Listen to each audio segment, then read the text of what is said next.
Hello everyone, एक बार फिर से केमिस्ट्री क्लास में आप सभी लोगों का वेलकम करते हैं।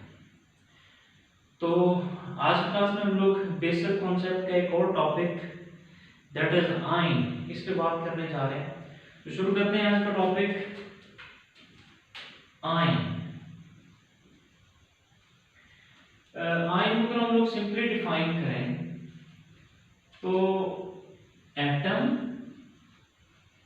और ग्रुप ऑफ एटम, एक एटम भी हो सकता है, एक से ज्यादा एटम भी हो सकते हैं।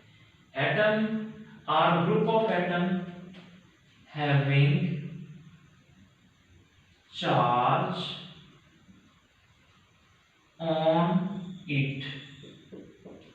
जब भी कभी किसी एटम या ग्रुप ऑफ एटम पे चार्ज प्रेजेंट हो तो उसको हम लोग आयन बोलते हैं।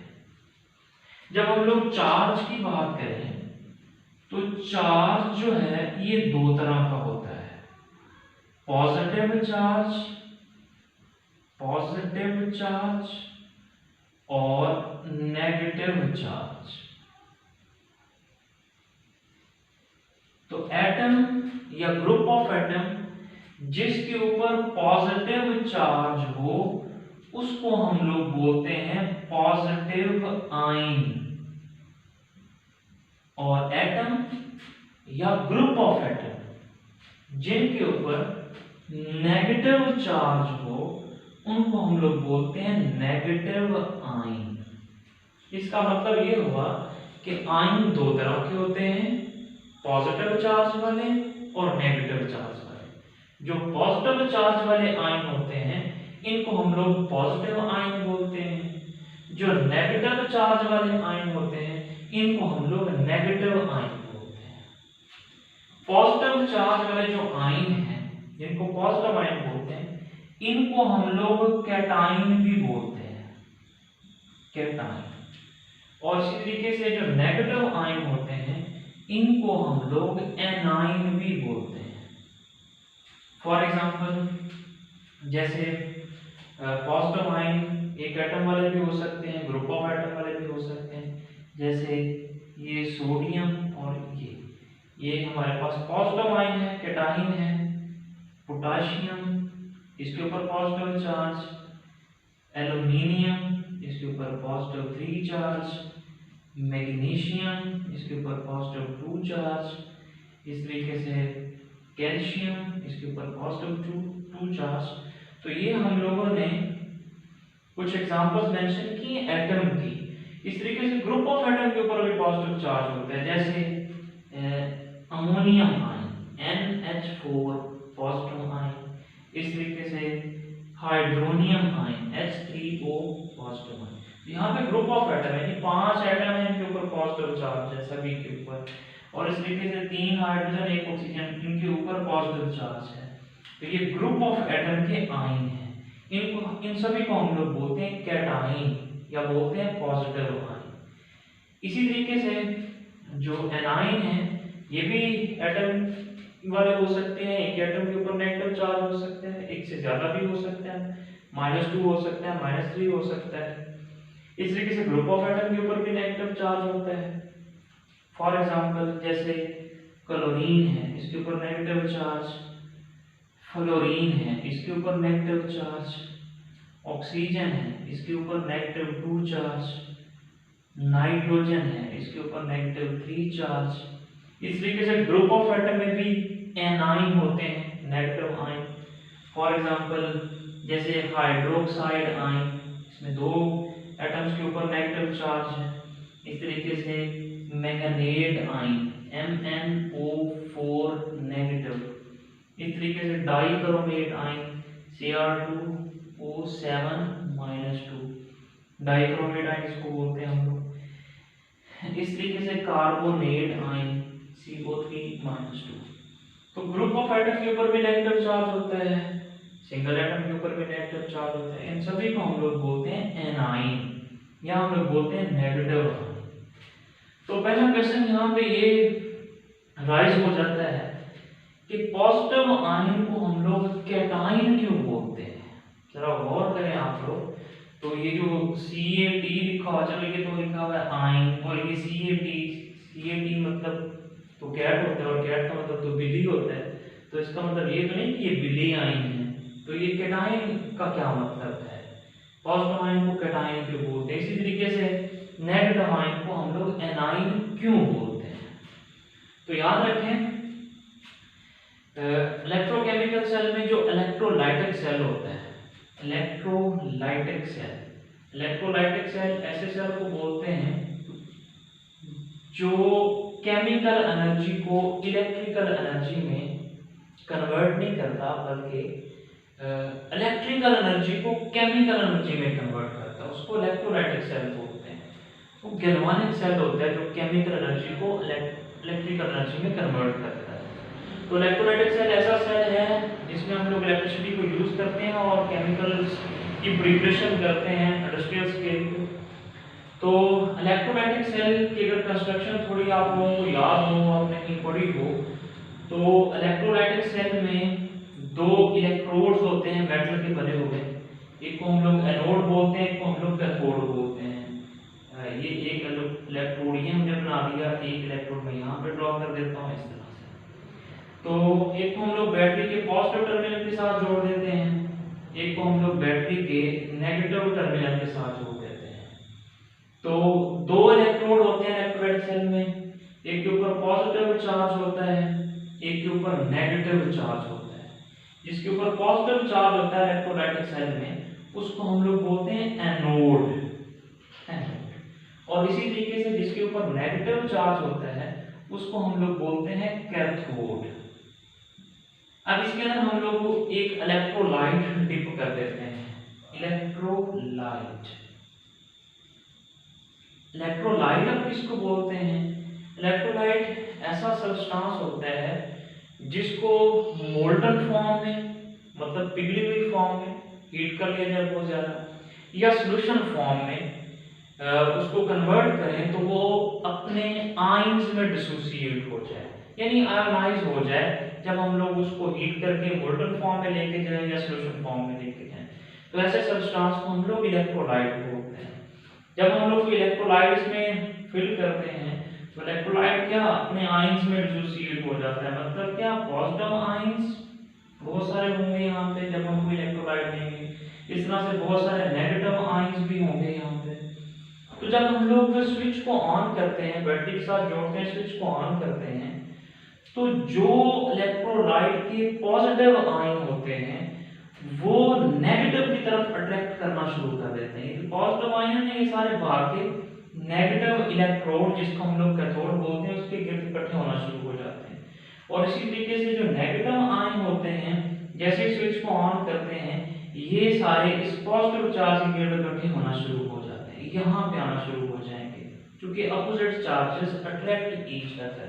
तो नेगेटिव आयन सारे एनोड के पास आ जाएंगे और जो नेगेटिव आयन होंगे वो सारे कैथोड पे चले जाएंगे। तो अब ये जो नेगेटिव आयन हैं ये एनोड पे आ जाते हैं, इस वजह से इनको बोलते हैं एनोड आयन। एनोड आयन यहां से ड्राइव किया गया है एन आयन, कहते हैं इनको एनोड आयन है, लेकिन सिंपली हम लोग इनको ये यहां से पहले दो वर्ड लेके एन आयन, तो इनको हम लोग इस तरह से बोल देते हैं एनाइन, मतलब एनोड वाले। और इसी तरीके से नेगेटिव की तरफ चले जाते हैं ये सारे पॉजिटिव चार्ज, तो इन सबको जाके बोलते हैं हम लोग कैथोड आयन। कैथोड आयन यानी ऐसे आयन जो कैथोड पे इकट्ठे होते हैं, इनको हम लोग बोलते हैं कैथोड आयन। नाम इनका कैथोड आयन है, लेकिन हम लोग इसको सिंपली शॉर्टली हम लोग बोल देते हैं ये CAT, ये वाले तीन वर्ड्स, इनको हम लोग सिंपली बोल देते हैं कैट आयन। तो इस तरह से इनको हम लोग कैटाइन और एनाइन बोलते हैं। इसमें इनको जो पूरा नाम है इनका वो क्या है, कैथोड आयन, और इनका पूरा नाम है एनोड आयन। तो इसी वजह से हम लोग पॉजिटिव आयन को कैटाइन और नेगेटिव आयन को हम लोग एनाइन बोलते हैं। अच्छा जी, यहाँ तक बात क्लियर हो गई होगी आप लोगों को। हम लोग आगे बात करते हैं, इसको यहाँ से रेस कर लेते हैं।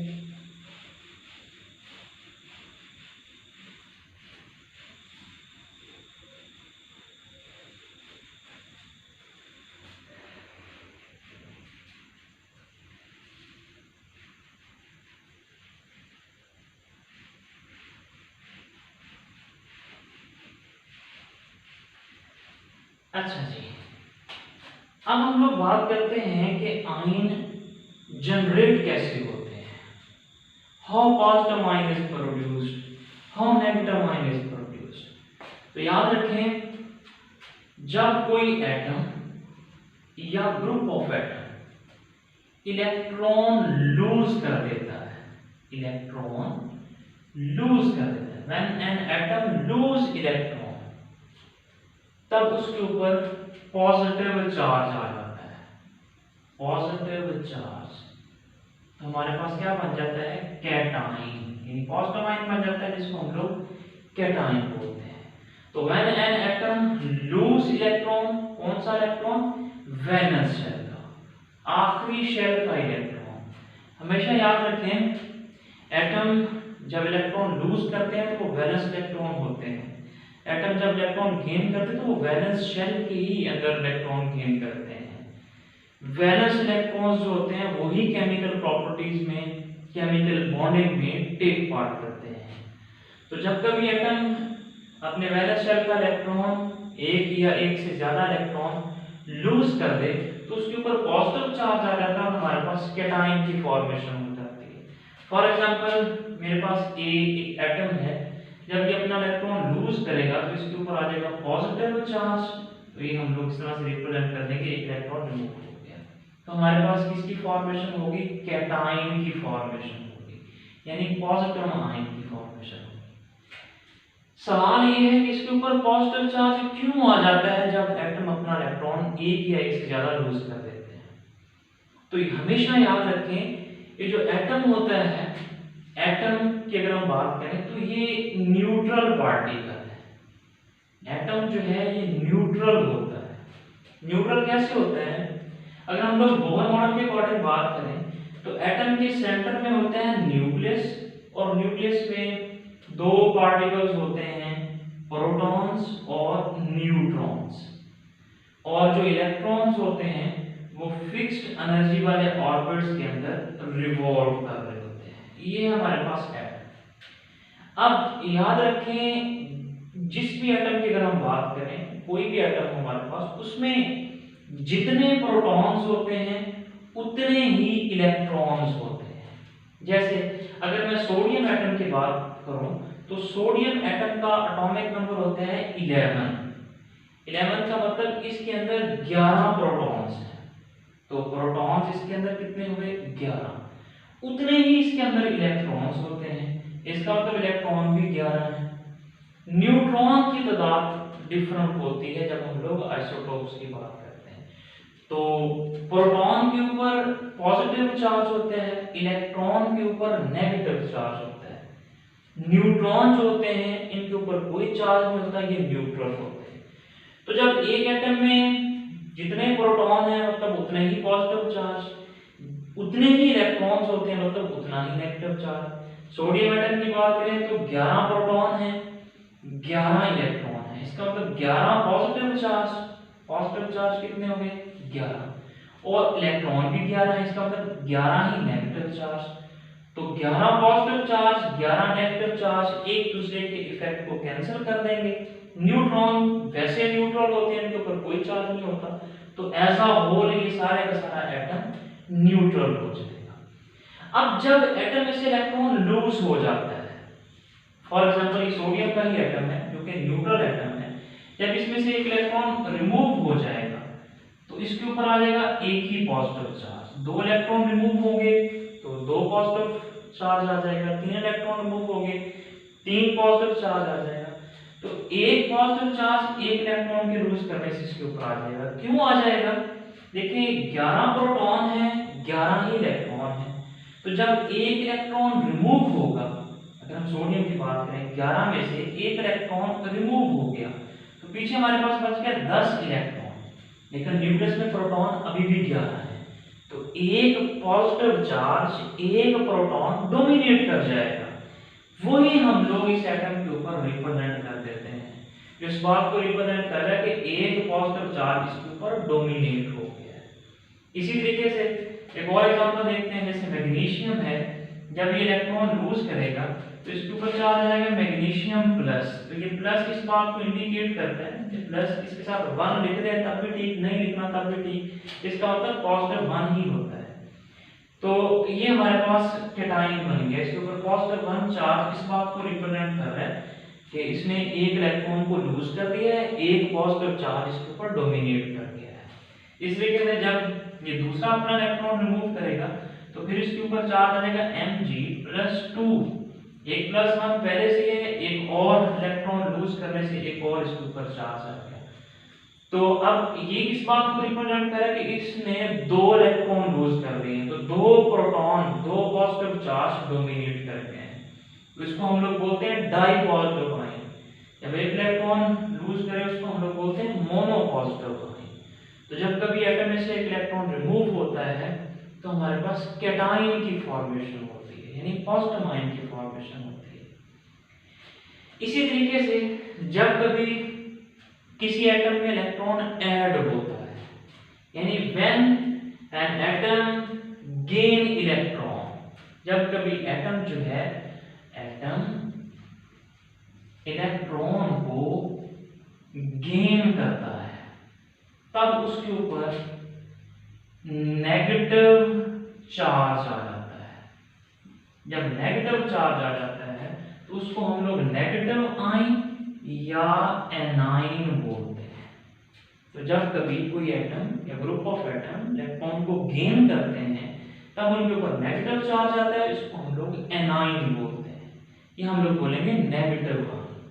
फॉर एग्जांपल क्लोरीन का एटम है, जब ये इलेक्ट्रॉन गेन करेगा तो उसके ऊपर नेगेटिव चार्ज आ जाएगा, तो ये हमारे पास एनाइन की फॉर्मेशन हो जाएगी। इस तरह से ऑक्सीजन है, जब ये एक इलेक्ट्रॉन गेन करेगा तो उसके ऊपर एक नेगेटिव चार्ज आ जाएगा।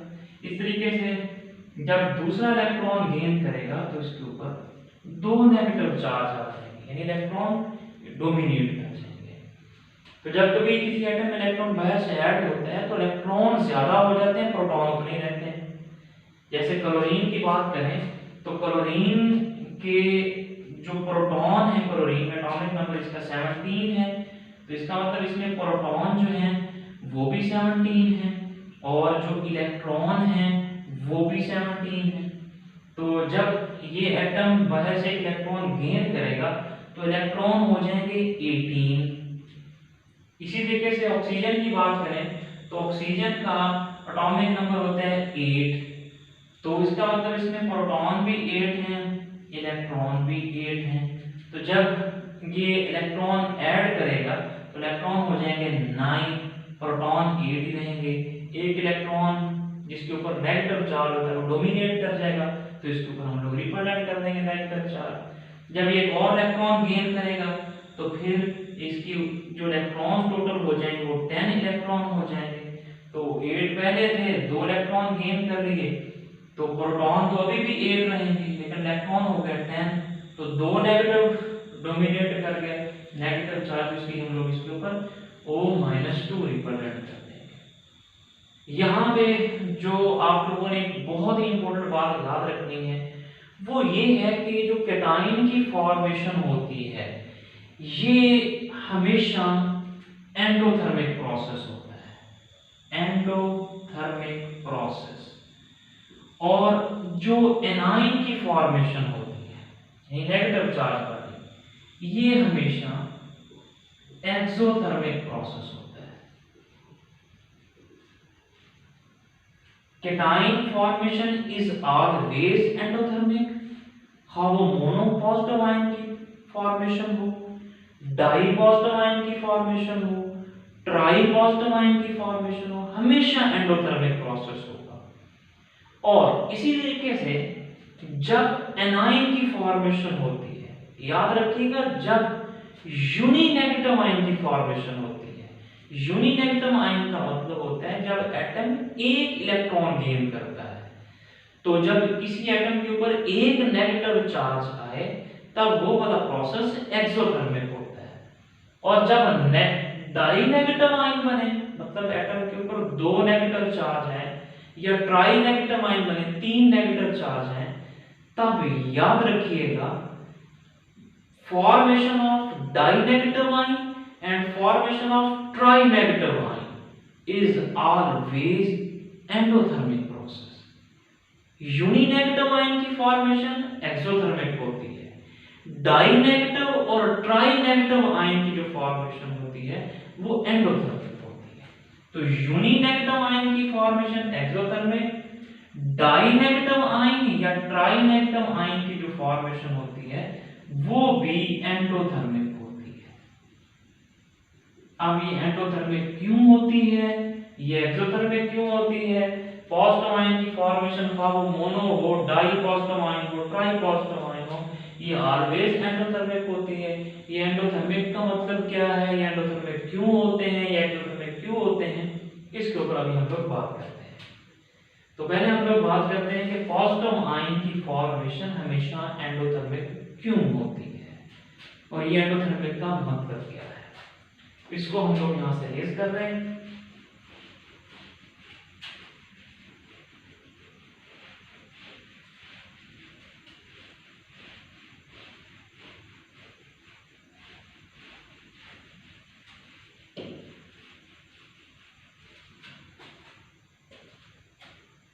पॉजिटिव आयन की फॉर्मेशन जो है वो एंडोथर्मिक प्रोसेस है।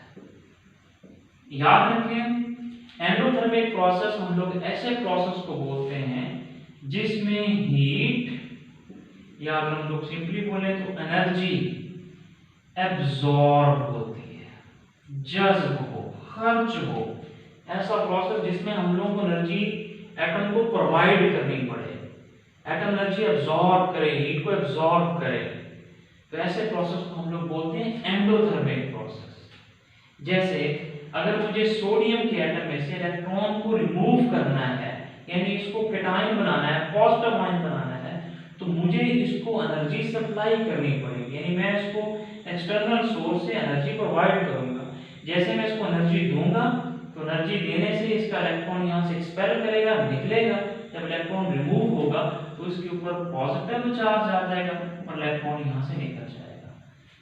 तो ऐसे प्रोसेस को हम लोग बोलते हैं एंडोथर्मिक प्रोसेस। सवाल यहां पे ये है कि इस एटम में से इलेक्ट्रॉन को रिमूव करने के लिए हम लोग एनर्जी क्यों देते हैं?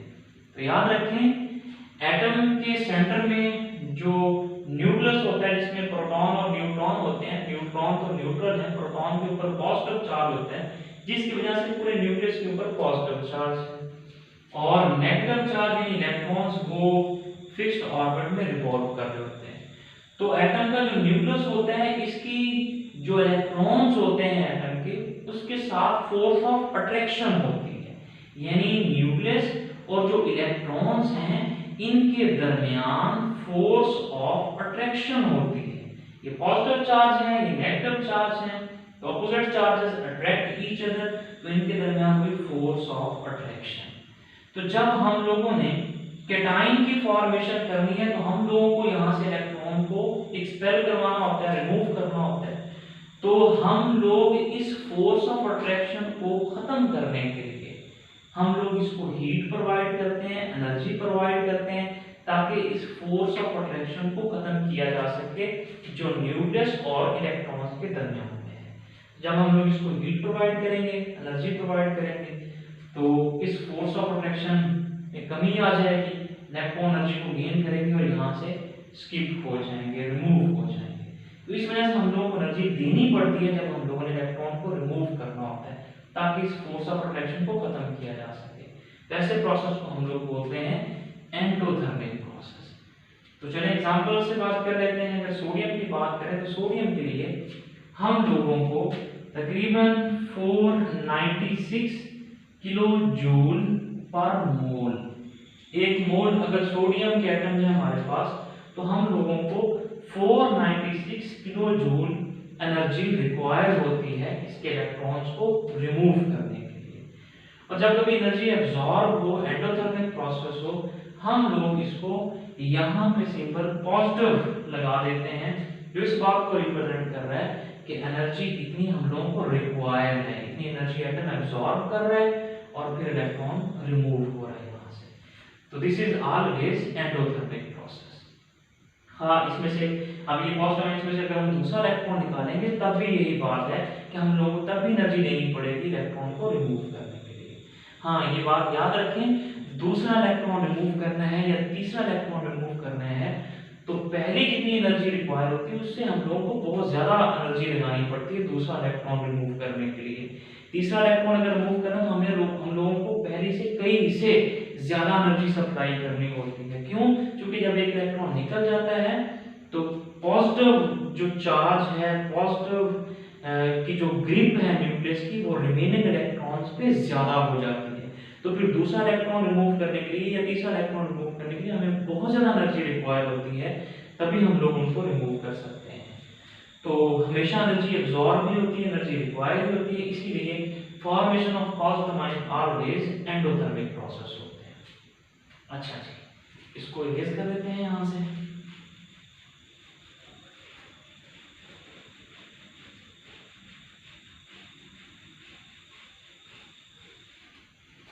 अच्छा जी, नेगेटिव आयन की अगर हम लोग बात करें तो नेगेटिव आयन में हम लोग पहले बात करते हैं यूनी नेगेटिव आयन की। नेगेटिव आयन में हम लोग बात करते हैं यूनी नेगेटिव आयन की। यूनी नेगेटिव आयन की जो फॉर्मेशन है ये हमेशा याद रखें एक्सोथर्मिक प्रोसेस होता है। Formation of uni negative ion is always exothermic process. अब एक्सोथर्मिक प्रोसेस क्यों है ये हम बाद में देखते हैं, पहले ये बात करते हैं कि एक्सोथर्मिक प्रोसेस है क्या। तो याद रखें एक्सोथर्मिक प्रोसेस ऐसा प्रोसेस होता है जिसमें हीट या एनर्जी रिलीज होती है। ऐसा प्रोसेस जिसमें हीट या एनर्जी रिलीज हो। रिलीज को हम लोग यहां पे लिख सकते हैं इवॉल्व, यानी निकले। ऐसे प्रोसेस को हम लोग बोलते हैं एक्सोथर्मिक प्रोसेस। यानी जब कभी किसी सिस्टम से एनर्जी रिलीज हो रही हो, एनर्जी बाहर निकल रही हो, एनर्जी इवॉल्व हो रही हो, तो ऐसे प्रोसेस को हम लोग बोलते हैं एक्सोथर्मिक प्रोसेस। और जब कभी किसी एक एटम में एक इलेक्ट्रॉन, यानी यूनिनेगेटिव आयन की बात कर रहे हैं, तो एक इलेक्ट्रॉन की जब एडिशन होती है तो एनर्जी रिलीज होती है। इस वजह से हम लोग इस प्रोसेस को बोलते हैं एक्सोथर्मिक प्रोसेस। अब हम बात करते हैं कि एनर्जी रिलीज होती क्यों है। देखें, जब हम कभी किसी एटम की बात करते हैं तो उसके सेंटर में न्यूक्लियस जिसके ऊपर पॉजिटिव चार्ज और लेट्स सपोज ये इसका वैलेंस शेल है और इसमें इलेक्ट्रॉन्स प्रेजेंट है। अब जब बाहर से एक इलेक्ट्रॉन ऐड होता है तभी ही एनायन की फॉर्मेशन होती है। जब बाहर से एक इलेक्ट्रॉन यहाँ पे ऐड होगा तो इलेक्ट्रॉन की यहाँ पे जब एडिशन होगी बाहर वाले इलेक्ट्रॉन की, तो ये जो पॉजिटिव चार्ज है ये इस इनकमिंग इलेक्ट्रॉन को जब अपनी तरफ अपने शेल में ऐड करेगा तो इसके साथ ये जो कि पॉजिटिव चार्ज है, ये नेगेटिव चार्ज है, अट्रैक्शन होगी। जब इसके साथ अट्रैक्शन होगी तो इस केस में एनर्जी रिलीज होगी। हमेशा याद रखें, जब भी कभी दो सिस्टम्स के दरमियान, पॉजिटिव या नेगेटिव चार्ज के दरमियान, दो एटम्स के दरमियान अट्रैक्शन हो, हमेशा याद रखें जब भी कभी अट्रैक्शन की बात है एनर्जी ऑलवेज रिलीज होती है, एनर्जी इन्वॉल्व होती है, हीट रिलीज होती है।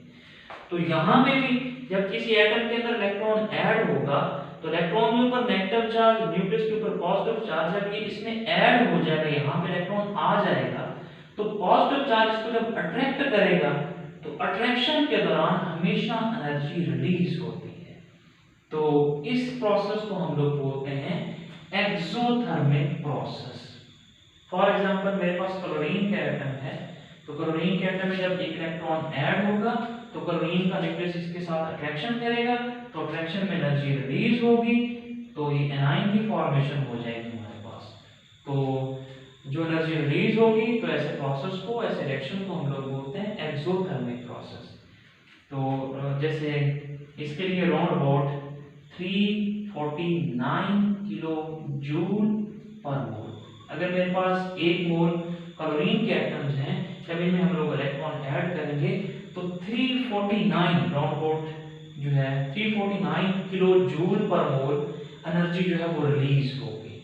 तो इस प्रोसेस को हम लोग एक्सोथर्मिक बोलते हैं। और जब कभी हीट रिलीज हो या एनर्जी रिलीज हो, इसको हम लोग नेगेटिव साइन से रिप्रेजेंट करते हैं। तो नेगेटिव साइन यहाँ पे क्या रिप्रेजेंट कर रहे हैं कि इतनी अमाउंट में एनर्जी रिलीज हो रही है। तो अब यहाँ पे एक क्वेश्चन आपके जहन में आ सकता है कि हमें कैसे पता चलेगा कि कौन से एटम इलेक्ट्रॉन लूज करने वाले हैं, कौन से एटम इलेक्ट्रॉन गेन करने वाले हैं। तो हमेशा याद रखें, हमने पिछली क्लास में बात की थी पीरियोडिक टेबल वाली क्लास में, जो मेटल्स होते हैं, जो एटम्स मेटल्स हैं, जिनको हम लोग मेटल्स बोलते हैं, इनके जो साइज होते हैं वो बड़े होते हैं, ग्रेटर साइज होते हैं, लार्ज साइज होते हैं। तो मेटल्स के एटम के साइज लार्ज होते हैं, जिसकी वजह से ये अपने इलेक्ट्रॉन इजीली रिमूव कर देते हैं।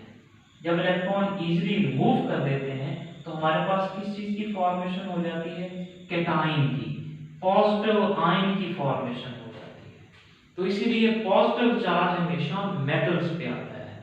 अब पीरियोडिक टेबल में मेटल्स कहाँ पे हैं, हमने अपनी पिछली क्लास में बात की थी। पीरियोडिक टेबल में group number first A, group number second A, group number third A, boron को छोड़ के वो सारी मेटल्स हैं। And metals have ability to lose electron. जब उनके इलेक्ट्रॉन लूज हो जाएंगे तो उनके ऊपर पॉजिटिव चार्ज आ जाएगा। इलेक्ट्रॉन लूज क्यों करते हैं, क्योंकि इनके साइज जो है वो लार्ज होते हैं।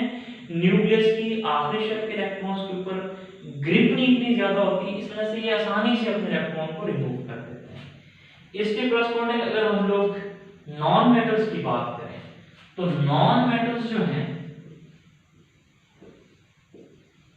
नॉन मेटल्स, इनके जो साइज होते हैं वो मेटल्स के अकॉर्डिंग स्मॉल होते हैं। छोटे साइज के एटम होते हैं जो नॉन मेटल्स के होते हैं। जब छोटे साइज के एटम हैं तो न्यूक्लियस की वैलेंस इलेक्ट्रॉन्स के ऊपर फोर्स ऑफ अट्रैक्शन बहुत ज्यादा होती है, ग्रिप ज्यादा होती है। जब ग्रिप ज्यादा होती है तो इनकमिंग इलेक्ट्रॉन, जो बाहर से इलेक्ट्रॉन आ रहा है, उसको बड़ी जल्दी अट्रैक्ट कर लेते हैं।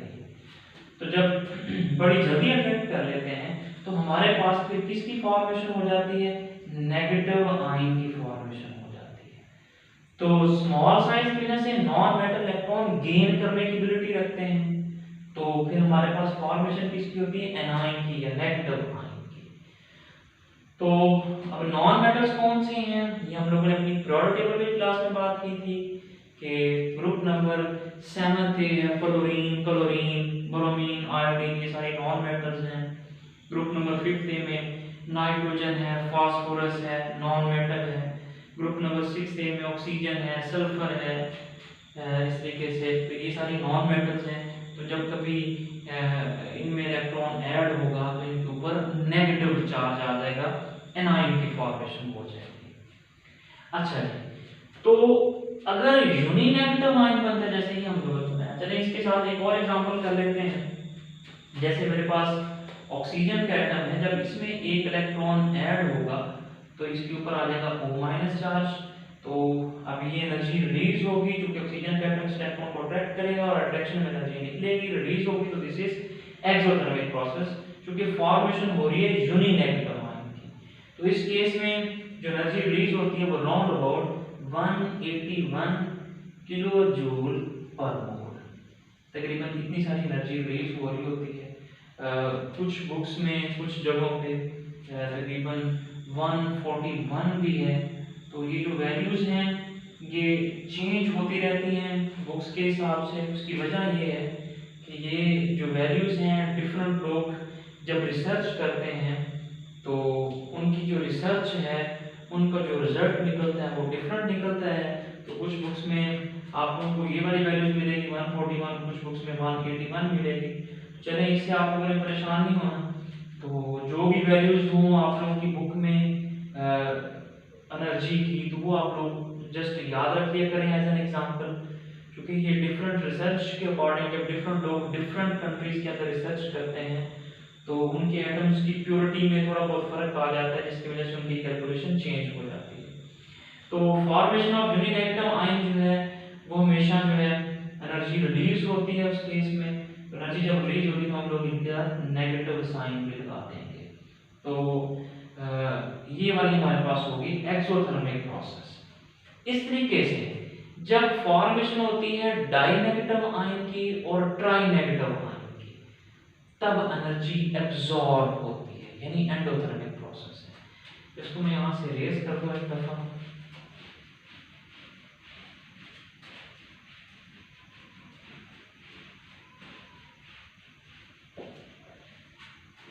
यानी फॉर्मेशन ऑफ डाई नेगेटिव या try negative ion is always endothermic process। ये भी एंडोथर्मिक प्रोसेस होता है। जब यूनिनेगेटिव आयन बने तब एनर्जी रिलीज होती है, क्यों? क्योंकि न्यूक्लियस जो है वो इनकमिंग इलेक्ट्रॉन को की तरफ अट्रैक्ट करता है, तो एनर्जी रिलीज होती है, तो उस प्रोसेस को हम लोग एक्सोथर्मिक बोलते हैं। लेकिन जब डाइनेगेटिव और ट्राइनेगेटिव आयन की बात करें तब एनर्जी एब्जॉर्ब होती है, इसको हम लोग एंडोथर्मिक प्रोसेस बोलते हैं। फॉर एग्जांपल जैसे अभी हमने एग्जांपल की ऑक्सीजन की, जब इसमें इलेक्ट्रॉन ऐड होगा तो इसके ऊपर आ जाएगा वो नेगेटिव चार्ज, तो तकरीबन 141 किलो जूल पर मोल एनर्जी जो है वो रिलीज होती है, हम लोग नेगेटिव साइन लगाएंगे। तो formation of uninegative ion is always exothermic process. इस तरीके से जब दूसरा इलेक्ट्रॉन इसमें ऐड होगा और फॉर्मेशन ऑफ डाई यानी दो negative ion, formation of die negative ion होगी, तब एनर्जी एब्जॉर्ब होती है। और इस केस में अगर हम बात करें तो राउंड अबाउट 780 किलो जूल पर मोल एनर्जी एब्जॉर्ब होती है। हम लोग इसके साथ पॉजिटिव साइन लगाएंगे। और ये डाइनेगेटिव आयन की फॉर्मेशन है, तो ये वाली फॉर्मेशन एंडोथर्मिक प्रोसेस है। तो सवाल ये है कि एंडोथर्मिक प्रोसेस क्यों है? यूनिनेगेटिव आयन एक्सोथर्मिक है, डाइनेगेटिव या ट्राइनेगेटिव, एक और इलेक्ट्रॉन इसमें अगर ऐड करें तो वो भी एंडोथर्मिक प्रोसेस है। इस केस में एनर्जी एब्जॉर्ब होती है। तो एनर्जी क्यों एब्जॉर्ब होती है?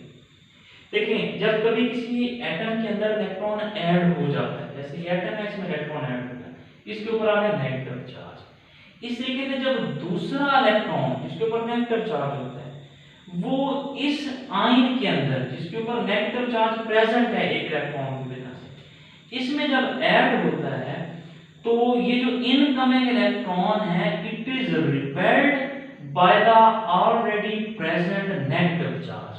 अब ये एटम नहीं है, ये नेगेटिव चार्ज वाला आयन है, यानी इसके ऊपर नेगेटिव चार्ज की ग्रिप है, तो इसका मतलब ये नेगेटिव चार्ज है। अब ये जो इलेक्ट्रॉन इसमें ऐड होगा वो भी नेगेटिव चार्ज है, तो ये दोनों नेगेटिव चार्ज एक दूसरे को रिपेल करना शुरू कर देंगे। तो इस रिपल्शन को ओवरकम करने के लिए, वैनिश करने के लिए, खत्म करने के लिए, ताकि रिपल्शन खत्म हो और इलेक्ट्रॉन ऐड हो जाए, हम लोगों को एक दफा फिर से एनर्जी रिक्वायर्ड होती है। हम लोग बायोलॉजिकली इसको एनर्जी प्रोवाइड करते हैं कि ये रिपल्शन जो दोनों के दरमियान हो रही है वो खत्म हो जाए।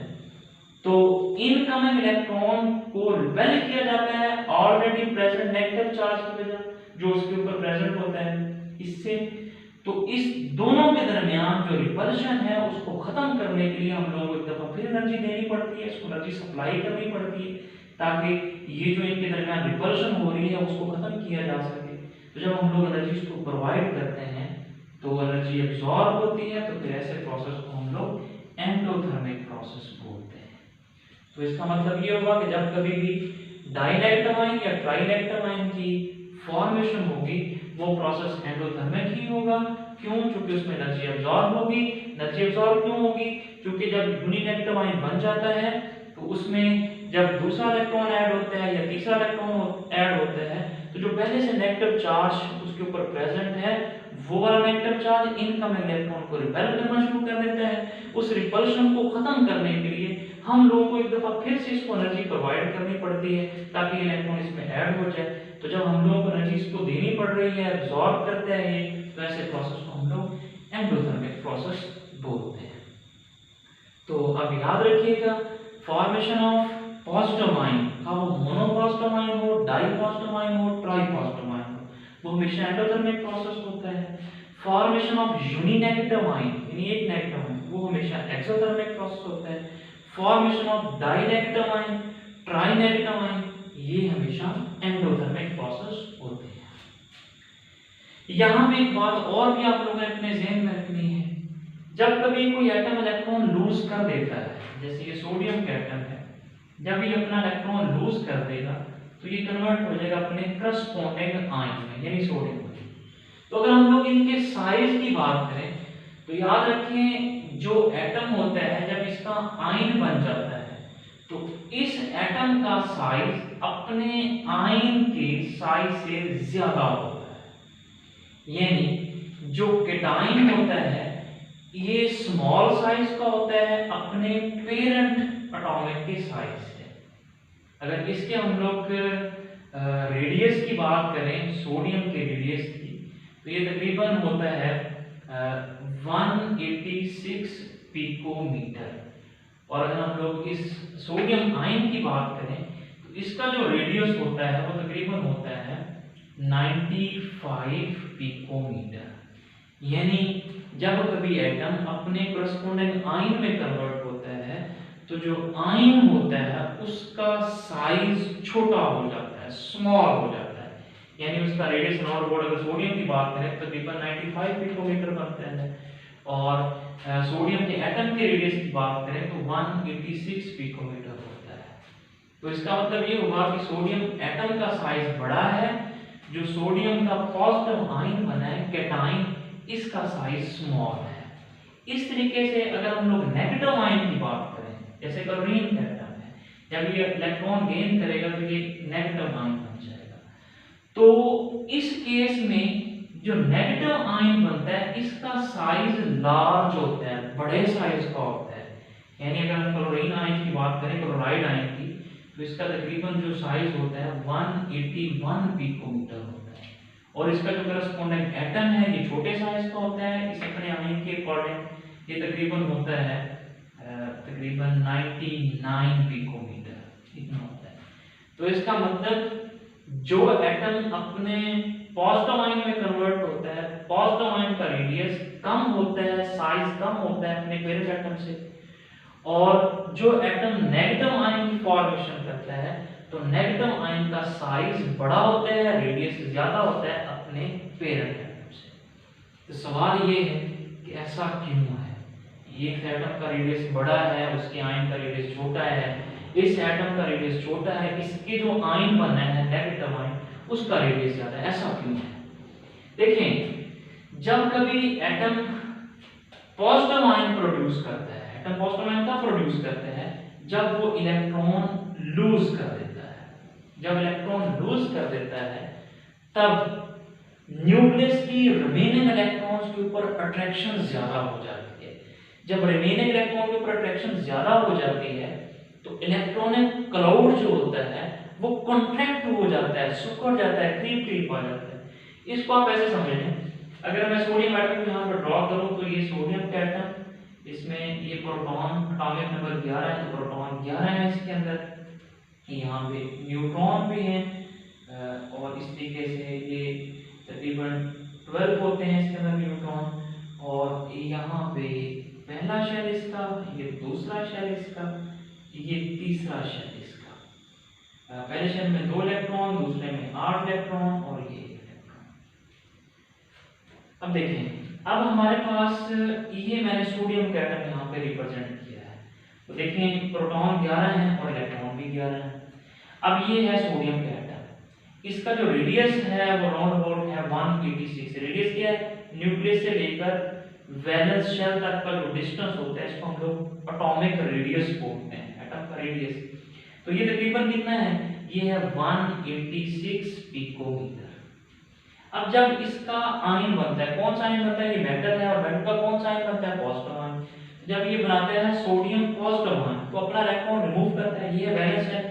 ये वैलेंस शेल का जब इलेक्ट्रॉन यहाँ से निकल जाएगा, स्किप हो जाएगा, तो जब ये इलेक्ट्रॉन निकल गया तो ये शेल खत्म हो गया। जब ये शेल खत्म हो गया, इसमें इलेक्ट्रॉन नहीं है, तो अब इसका वैलेंस शेल हो गया ये वाला। तो अब इसका रेडियस हो गया यहाँ तक, क्योंकि एक इलेक्ट्रॉन है रिमूव हो गया, बन गया सोडियम आयन। जब ये सोडियम आयन बन गया तो ये शेल खत्म, तो अब शेल आ गया यहाँ तक। तो आप लोग यहाँ पे ऑब्जर्व करें, आपको नजर आ रहा है यहाँ पे वाकई रेडियस में कमी हो गई है, साइज छोटा हो गया है। कितना हो गया सोडियम आयन का साइज? अभी हम लोगों ने यहाँ पे लिखा 95 पिकोमीटर हो गया। तो इसलिए जब कभी एटम जो है वो इलेक्ट्रॉन लूज करता है तो उसका साइज छोटा हो जाता है, क्योंकि जब इलेक्ट्रॉन लूज करता है रिमेनिंग इलेक्ट्रॉन्स और न्यूक्लियस के दरमियान अट्रैक्शन डोमिनेट कर जाती है, ज्यादा हो जाती है, क्योंकि अब 10 इलेक्ट्रॉन है, 11 पॉजिटिव चार्ज है, 11 प्रोटॉन है, ज्यादा अच्छे से अट्रैक्ट करेंगे, इलेक्ट्रॉनिक क्लाउड सिकुड़ जाएगा, कॉन्ट्रैक्ट हो जाएगा, तो आयन का साइज स्मॉल हो जाएगा। इसी वजह से जब एटम पॉजिटिव आयन प्रोड्यूस करेगा उसका रेडियस, उसका साइज स्मॉल हो जाता है।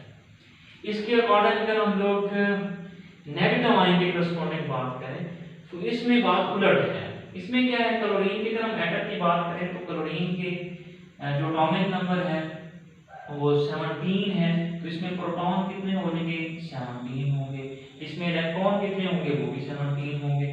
तो ये इसका पहला शेल हम बना देते हैं, इसका दूसरा शेल ड्रॉ कर देते हैं, इसका तीसरा शेल ड्रॉ कर देते हैं। इस तरीके से पहले शेल में 2 इलेक्ट्रॉन्स, दूसरे में 8 इलेक्ट्रॉन, 10 हो गए, और तीसरे में 7 इलेक्ट्रॉन, तो ये इस तरीके से 17 इलेक्ट्रॉन्स पूरे हो गए। अब ये क्लोरीन का एटम है, तो इसका रेडियस क्या होगा, न्यूक्लियस से लेकर इसके वैलेंस शेल तक का फासला, ये इसका एटॉमिक रेडियस है, एटम है क्लोरीन का। कितना हमने रिप्रेजेंट किया यहाँ पे, तकरीबन 99 पिकोमीटर है। अब देखें, जब इसमें इलेक्ट्रॉन बाहर से ऐड होगा, यानी ये इलेक्ट्रॉन है ये बाहर से इसमें ऐड हो रहा है इस शेल के अंदर, जब ये इलेक्ट्रॉन इसमें ऐड होगा तो क्या होगा, ये इलेक्ट्रॉन जब इसमें ऐड होगा तो ये जो पहले से इलेक्ट्रॉन प्रेजेंट हैं और ये जो इनकमिंग इलेक्ट्रॉन है, जब ये इसमें ऐड होगा तो इनके दरमियान रिपल्शन होना शुरू हो जाती है, रिपल्शन ज्यादा हो जाती है, क्योंकि ये भी नेगेटिव चार्ज वाले इलेक्ट्रॉन है जो यहाँ पे फिर रहे हैं शेल के अंदर, बाहर से भी इलेक्ट्रॉन नेगेटिव चार्ज वाला है, जब ये इसमें ऐड होगा तो क्या होगा कि इन इलेक्ट्रॉन्स और ये जो बाहर वाला इलेक्ट्रॉन है इनके दरमियान रिपल्शन ज्यादा हो जाएगी।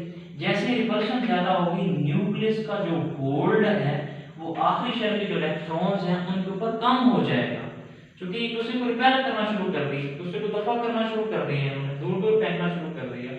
इसका रिजल्ट क्या निकलेगा, ये जो इलेक्ट्रॉन्स का क्लाउड है ये एक्सपेंड हो जाएगा, फैल जाएगा। क्यों फैल जाएगा, क्योंकि न्यूक्लियस की ग्रिप में, अट्रैक्शन में कमी होगी। पहले ये न्यूक्लियस ने इलेक्ट्रॉन को खींचा होगा, जब इलेक्ट्रॉन ज्यादा हो गए, नेगेटिव चार्ज ज्यादा हो गया, ये जो पहले से इलेक्ट्रॉन है और इनकमिंग इलेक्ट्रॉन के बीच रिपल्शन ज्यादा हो गई, तो रिपल्शन से न्यूक्लियस की अट्रैक्शन में कमी हो गई, इलेक्ट्रॉनिक क्लाउड थोड़ा फैल गया, एक्सपैंड हो गया। जब इलेक्ट्रॉनिक क्लाउड एक्सपैंड हो गया तो नेगेटिव आयन की जो फॉर्मेशन होगी वो डेफिनेटली लार्ज साइज में हमारे पास आयन बनेगा, कि हमने यहाँ पर रिप्रेजेंट किया 181 पिकोमीटर क्लोरीन के आयन की बात करें तो इतना सारा हमारे पास बन जाता है। तो इसका मतलब कुल मिला के क्या हुआ कि जब कभी कोई एटम पॉजिटिव आयन प्रोड्यूस करता है, कौन से एटम पॉजिटिव आयन प्रोड्यूस करते हैं, मेटल्स वाले एटम, जो मेटल्स होते हैं वो पॉजिटिव आयन प्रोड्यूस करते हैं, तो उनका रेडियस एटम का बड़ा होता है, उसके पॉजिटिव आयन का छोटा होता है। हमने रीजन बता दी इसकी। इस तरीके से जब कभी कोई एटम, कौन सा एटम, नॉन मेटल का एटम, जब इलेक्ट्रॉन गेन करता है नेगेटिव आयन प्रोड्यूस होता है, उस एटम का साइज स्मॉल होता है, नेगेटिव आयन का जो साइज होता है वो लार्ज होता है। ये इसके हम लोगों ने रीजन डिस्कस कर। तो ये था हमारा आज का टॉपिक जो कि आयन था। हम लोग नेक्स्ट क्लास में मॉलिक्यूलर आयन के ऊपर बात करेंगे।